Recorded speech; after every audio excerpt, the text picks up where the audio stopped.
خداوند کے زندہ پاک کلام میں سے یشوع کی کتاب اس کا 5 باب۔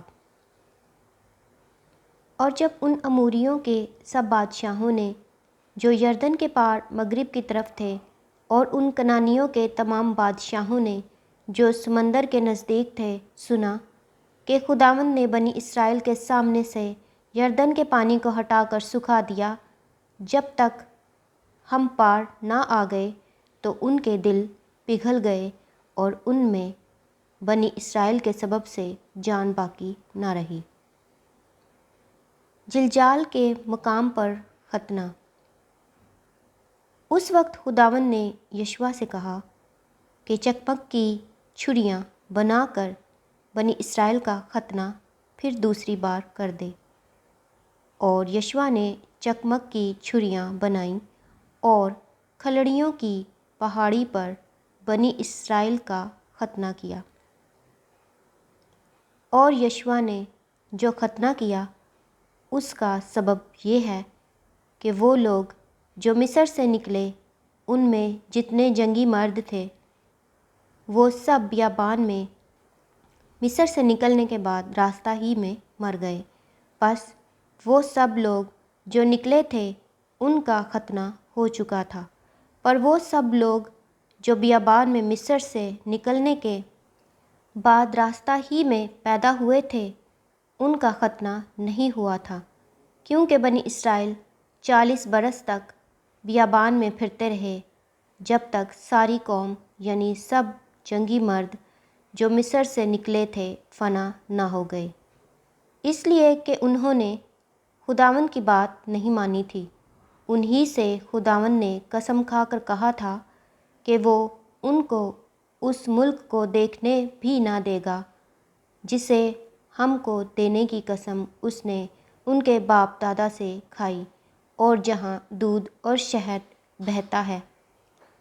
سو انہی کے لڑکوں کا جن کو اس نے ان کی جگہ برپا کیا تھا، یشوع نے ختنہ کیا، کیونکہ وہ نامختون تھے، اس لیے کہ راستہ میں ان کا ختنہ نہیں ہوا تھا۔